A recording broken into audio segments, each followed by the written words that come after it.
Hola, ¿qué tal? Estamos acá en una nueva versión de nuestra sección Libros e Ideas. Esta vez para conversar con Alberto Mayol. ¿Qué tal, Alberto? ¿Qué tal, Su Mirko? último libro, Así es. Autopsia, de qué se murió la élite chilena. Un libro que en rigor es el último, pero es también el cuarto, en términos de hacer un ejercicio intelectual sobre lo que está en el aire desde el 2011 en adelante, el malestar, la movilización, profundizada con los casos de platas políticas, sin lugar a dudas, y entra entonces al debate, que no es un debate menor, que tiene que ver con interpretar esto que en lo que todos están de acuerdo, ¿no? Desde el agua a Mayol hay una crisis, pero ¿a quién responde la crisis? Y cómo se sale de esa crisis, cómo se expresa esa crisis. Ahí está la diferencia y también una disputa por el marco interpretativo. Exacto. ¿No? Claro, lo que pasa es que toda crisis supone que algo está agonizando o algo se está muriendo en esa crisis. Y definir qué es lo que se está muriendo no es solo un ejercicio intelectual, sino que muchas veces es un ejercicio político.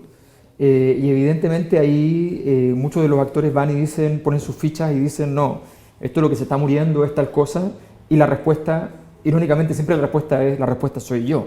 Entonces, en esa lógica es lo que es la disputa que hay hoy día. Ahora, el ejercicio... Claro, perdona, para decir, no es lo mismo decir la crisis, todos estamos de acuerdo, hay una crisis del poder, del ejercicio del poder o de la autoridad, eso es evidente. Es una crisis del modelo neoliberal. Exacto. O es una crisis propia de los países de ingresos medios. Exacto. Eso ponerlo como Exacto. contrapuntos de los marcos explicativos. Claro, esa fue y sigue siendo una de las grandes discusiones. La otra es si es una crisis de representatividad o institucionalidad. Y así empiezan a dibujarse los repertorios de interpretación. Y el que gana con la interpretación, y eso es lo importante del conocimiento, el que gana con la interpretación instala un nuevo escenario. O sea, aquí lo que está en juego es efectivamente esa capacidad hegemónica, contrahegemónica, que se juega en las hipótesis.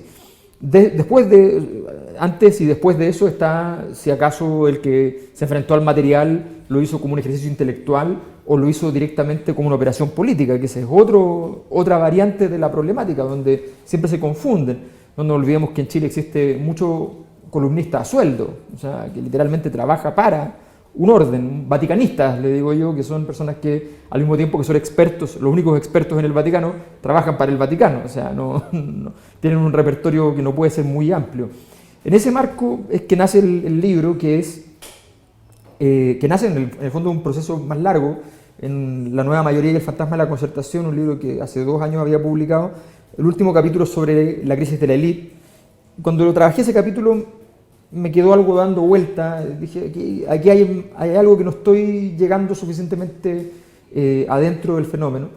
Y perdón, en algún sentido este es un cuarto tomo, por eso es lo que yo quería resaltar, ¿no? Tú estás en un ejercicio permanente de tratar de diseccionar un fenómeno que está en curso, sobre el que siempre van ocurriendo nuevas cosas. Este libro lo diseñaste antes de la marcha de la AFP, y ahora te hace sentido o te da un marco interpretativo a eso también. Exacto, y además tiene que ver con un punto que en el derrumbe del modelo no aparece, que es el hecho de que si un modelo está cayendo, el sustrato humano que lo sostiene, las personas que están sosteniendo ese modelo, tienen que también caer.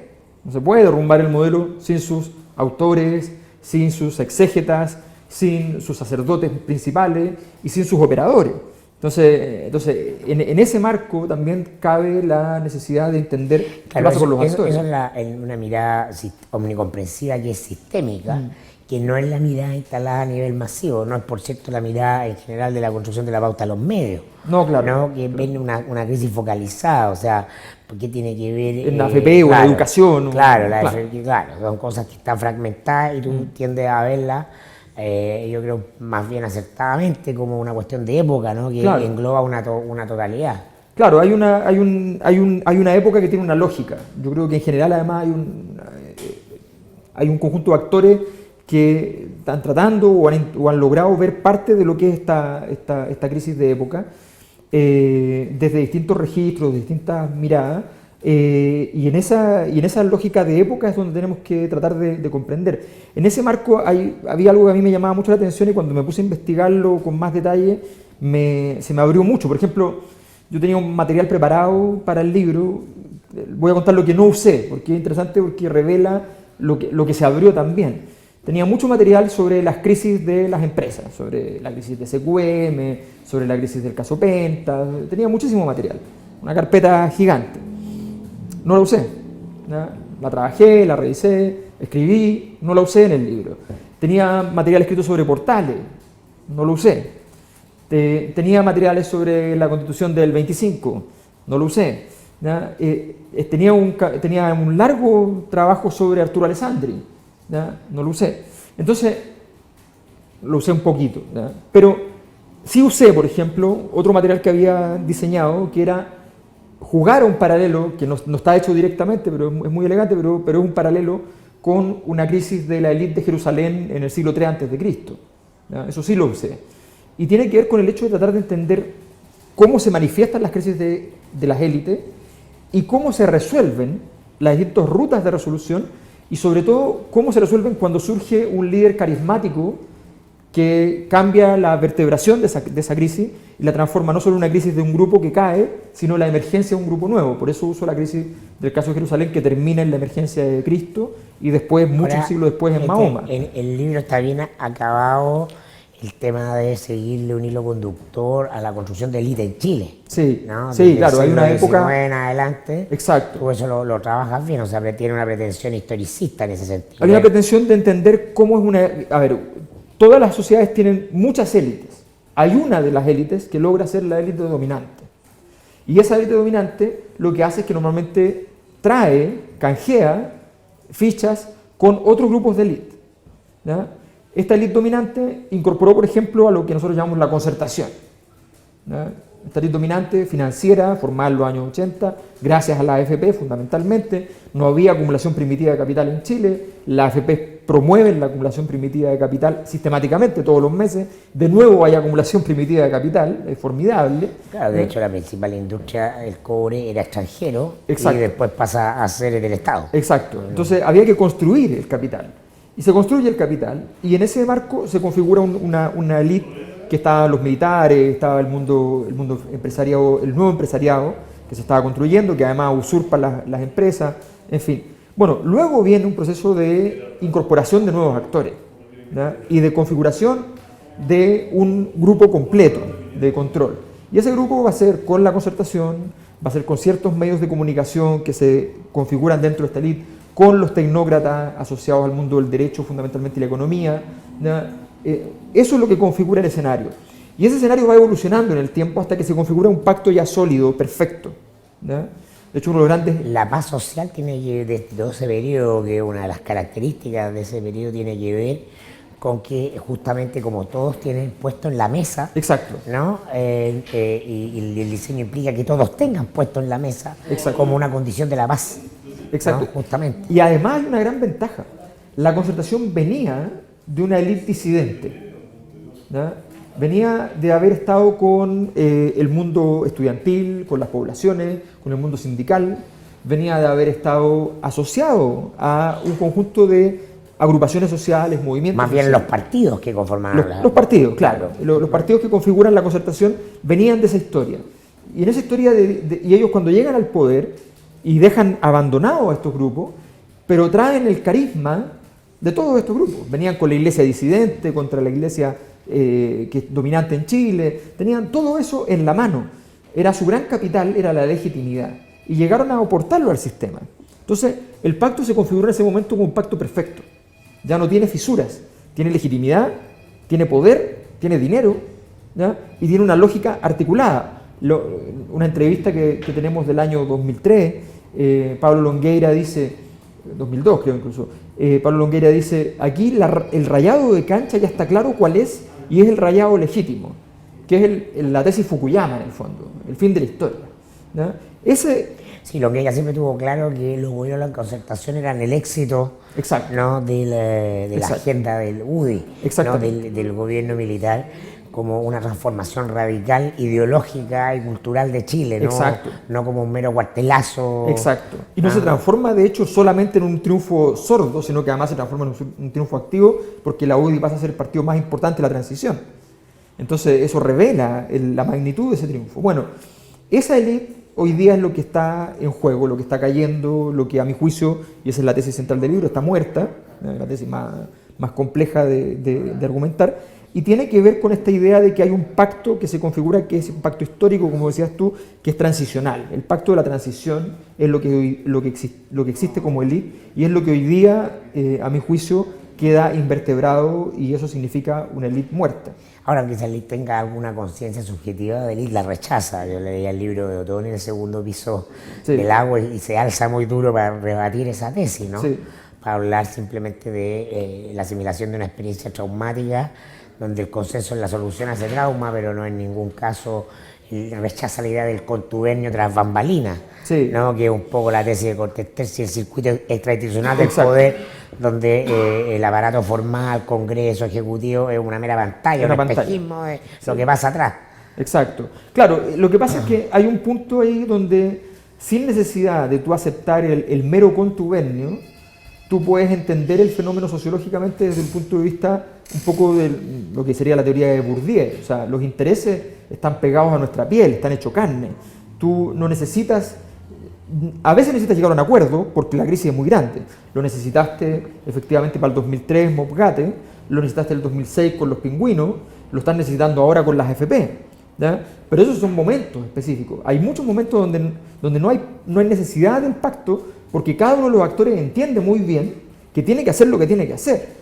O sea, no tengo ninguna duda de que no fue la derecha a tocar la puerta de la Moneda a Insulza para pedirle que apoyaran a Pinochet en Londres. No tengo ninguna duda que eso ocurrió en la Moneda sin necesidad de que la derecha lo pidiera. En la lectura de las señales, claro. Claro, o sea, efectivamente ellos dicen, no, a ver, aquí se nos desmadra la lógica en que hemos construido la transición y por tanto tenemos que ser radicales en fomentar, aun cuando nos cueste una legitimidad enorme en la interna, muchas crisis, muchos problemas. Hay evidentemente una asertividad en el diagnóstico general de la crisis de la élite, pero ¿por qué hacer ese salto a, en vez de decir agónica, está muerta? Porque tú tienes elementos de actualidad que te hacen hacen tomar distancia de eso. Sí. O sea, cuando tienes una agenda presidencial centrada en Lagos Piñera, sí. ¿no? De alguna manera te rebate la tesis. Exacto. Exacto. A ver, primero, el primer ejercicio es, para el ejercicio de análisis, salir de la lógica de la voluntariedad de los actores. O sea, asumo que ningún actor quiere que esto acontezca. No es que haya alguien que propicie. ¿Ya? Ni siquiera los impugnadores. No tengo claro... Los movimientos sociales. Los movimientos sociales, los nuevos líderes, los que quieren entrar, los que quieren mejorar su posición radicalmente. No me queda claro, al menos en sus acciones, que estén haciendo todo para que esta élite muera. ¿Ya?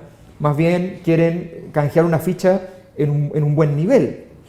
El mejor ejemplo de eso es el RD adentro de la nueva mayoría. RD adentro de la nueva mayoría o saliéndose... Un gran impugnador como Giorgio Jackson con el nivel de que tiene la encuesta de aprobación, ¿no? Pero hace un diseño intramodelo. Exacto, y que no pide ser él el presidente para que cambien la ley y no pone en juego la legitimidad del sistema porque no puede ser ni él ni Gabriel Boric presidentes de la República siendo los con mayor aprobación.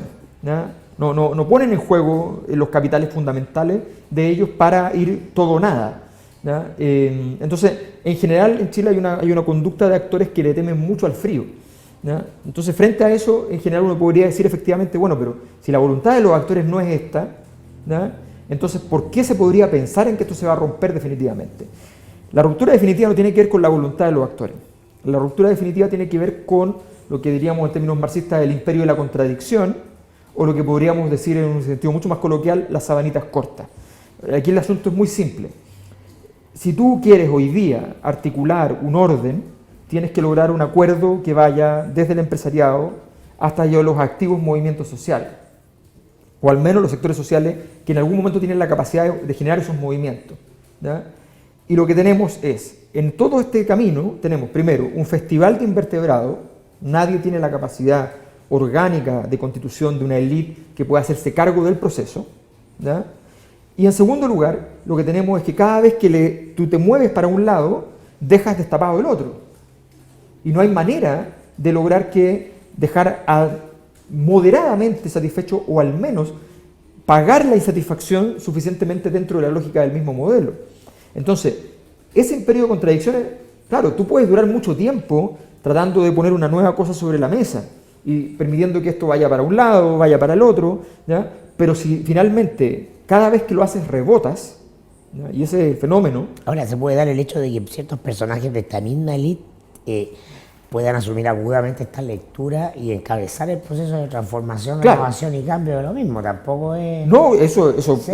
a ver, las transformaciones de Puede las haber élites. quizás mucho de eso en la campaña del libro Lago. Yo creo que es un error pensar que Lago va a venir exactamente a restaurar el orden neoliberal. Es suficientemente inteligente para entender que eso no es viable. Exacto, exacto. O sea, a ver, aquí los grandes operadores políticos, los que entienden bien el asunto, los que no simplemente llaman para conseguir 4 cupos más para el partido, aquí esos ya no sirven, ¿no? Siguen operando, pero no sirven. O sea, lo que se necesita son gente que lea la época. Y la gente que lee la época lo que dice es, mire, deme un orden, cualquiera sea, no me importa cuál sea. Si mañana hay que estar con el Vietcong, estamos con el Vietcong, pero deme un orden, ¿no? Lo que no se puede vivir es esto, ¿no? Entonces, esta situación evidentemente es incómoda y puede salir por cualquier lado. Si alguien cree que una élite muerta significa que los mismos actores no pueden tomar un rol, no es así. Lo que sí significa es que el empresariado como primer actor de la élite no puede estar ahí. Y eso es suficientemente importante. No puede estar ahí. Y el Eso empresariado, marca el cambio de época. y el empresario no lo entiende, Claro. o lo está entendiendo ahora con la AFP. Ahora dijeron, wow. Ahora yo creo que hay un gran arrepentimiento desde el mundo empresarial de haber dicho, no haber apostado realmente por las posturas gatopardistas de la nueva mayoría, no haber visto la posibilidad que significaba que esas reformas, que no eran el centro estructural del sistema, ¿ya? Pudieran permitir alguna clase de vaciado de malestar social.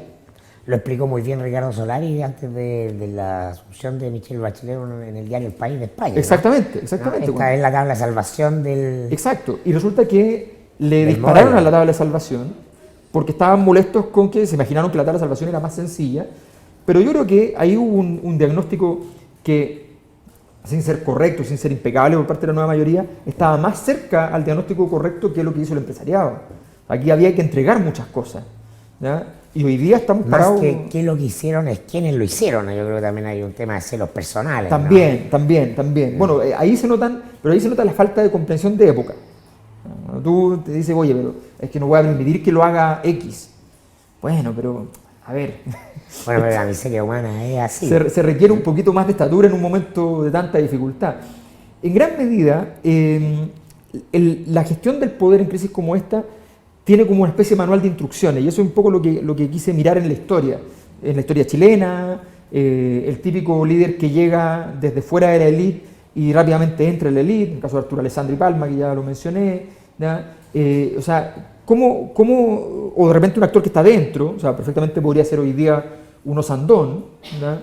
Un Osandón que está dentro de la élite, pero Y ocupa, sale, claro, pero ocupa apuesta a salir, sí. una posición que está más abajo y quiere mejorar su posición, pero de un modo muy radical que implica Pugnando, sí. claro, que hay que disparar, o sea, no puedes hacerlo pidiendo un empleo, tienes que ir y disparar, ¿ya? Entonces, ¿cuándo disparar? ¿Cómo disparar? ¿Hasta dónde disparar? Es el gran punto de una crisis como esta, y es la gran señal de época que hay que preguntarse ahora, a mi juicio, qué es lo que está pasando. Y el libro ahora- lo que trata es dar un tejido de cómo leer ese proceso. Claro, porque esto no puede leerse solo en clave de la dimensión electoral, que Claro, es probablemente no. la dimensión básica que va a dominar el debate por No. el siguiente periodo, ¿no? No, claro, porque la dimensión electoral supone que la sociedad logró dibujar políticamente, electoralmente, todo su proceso, y eso nunca es real. ¿Ya? No es verdad que la democracia liberal es capaz de convertir en oferta política todos los procesos sociales. ¿Ya? Si eso fuera así, tendríamos cambios electorales mucho más profundos cada vez que pasan las cosas. Aquí lo que hay es que probablemente al romperse la estructura del binominal se haya una presión hacia los 3/3, ¿ya? Y esa presión hacia los 3/3 puede significar distintas cosas. ¿Qué significa la izquierda en ese marco? Es una pregunta súper importante. ¿Cuáles son las capacidades de esa izquierda de tener una oferta que represente la época? O sea, hoy día las ideas, pero esto ha pasado muchas veces, no solo en Chile, o sea, la crisis del 29 económica es una crisis del liberalismo económico y termina no saliendo por izquierda, termina saliendo por derecha a través del fascismo y el nacionalismo, ¿ya?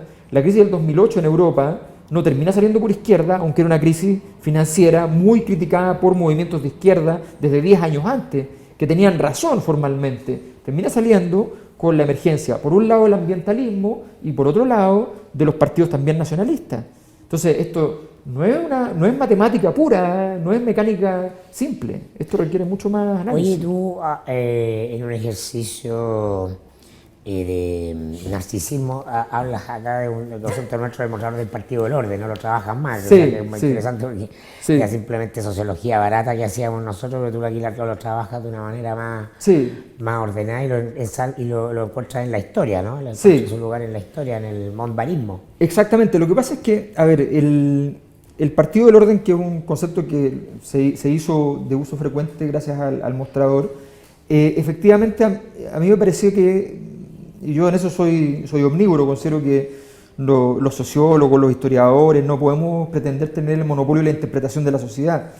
Creo que han aparecido libros y trabajos hechos desde el periodismo en el último tiempo que muchas veces entienden mejor, muchas veces lo que se está haciendo. Y desde la literatura también. Y también desde la literatura, o sea, efectivamente uno puede ver un repertorio bastante más amplio o desde las obras de teatro, en fin. Entonces yo creo que hay que tener mucha amplitud para entender. Y una de las cosas que me llamó la atención fue que el concepto del Partido del Orden permitía comprender la configuración completa, total, de la élite como un grupo de poder unitario a la larga.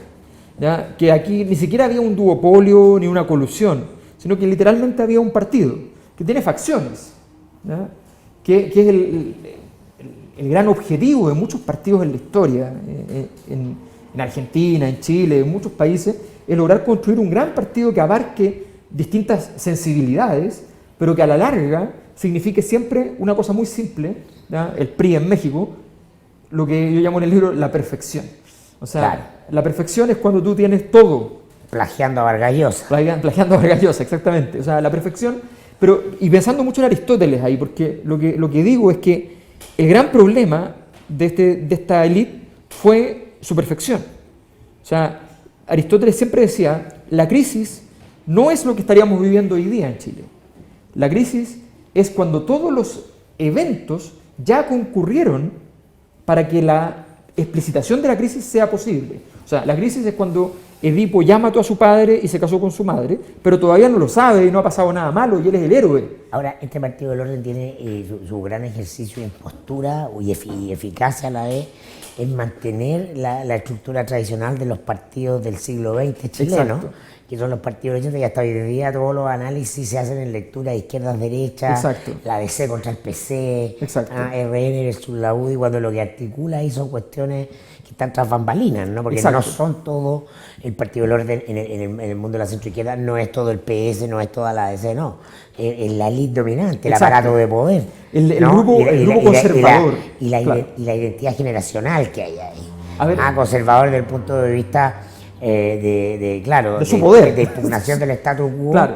pero también hay identidades culturales ahí muy profundas. Claro, el entender El al MAPU, ¿no? En definitiva. Exacto, es entender el conservadurismo como no un conjunto, no un set de ideas. Porque el conservador está contra el matrimonio civil en el siglo XIX y el conservador está a favor de que nunca se termine el matrimonio civil en el siglo XX. ¿Ya? O sea, da lo mismo la idea. El conservador puede estar en contra del aborto hace 15 años y hoy día llega Mario Fernández al gobierno y defiende el aborto.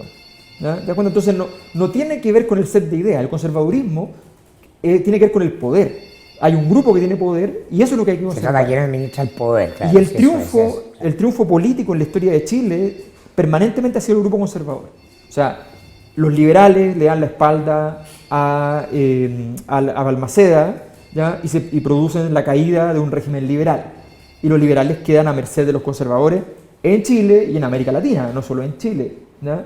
Y luego tenemos un camino en el cual tenemos un partido que se convierten en conservadores hasta el Partido Socialista, ¿ya?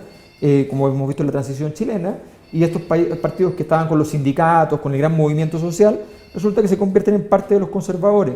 Entonces, ese es el gran triunfo del conservadurismo y Claro. ese es el partido del orden, es la capacidad orgánica de convertirlos a todos El en parte gran emblema de la izquierda dura que Escalona dentro del PS Exacto. compra membresía en el Partido del Orden poniendo al partido al servicio Exacto. del proyecto de la transición. Y el Claro. Partido Socialista eficaz, no discursivo, no intencionado, el Partido Socialista real sigue siendo, tal vez ya no Escalona como persona, pero son las ideas de Escalona y la conducta de Escalona y la forma de hacer socialismo de Escalona. Oye, Alberto, muchas gracias por venir a explicarnos un poco lo central de las tesis de tu libro, que es un libro muy entretenido, además está muy rápido de leer y imprescindible para leer en la asociación de AFP, por lo menos ahora. Claro, siempre preguntan la pregunta de Lenin, ¿qué hacer de aquí al Está futuro? para ser Claro. leído ahí, está también para ser leído por los impugnadores que quieran entrar en escena, porque hay varios casos de impugnadores en la historia que les ha ido bastante mejor que a los que están acá. Gracias, Alberto. Gracias. Nos vemos.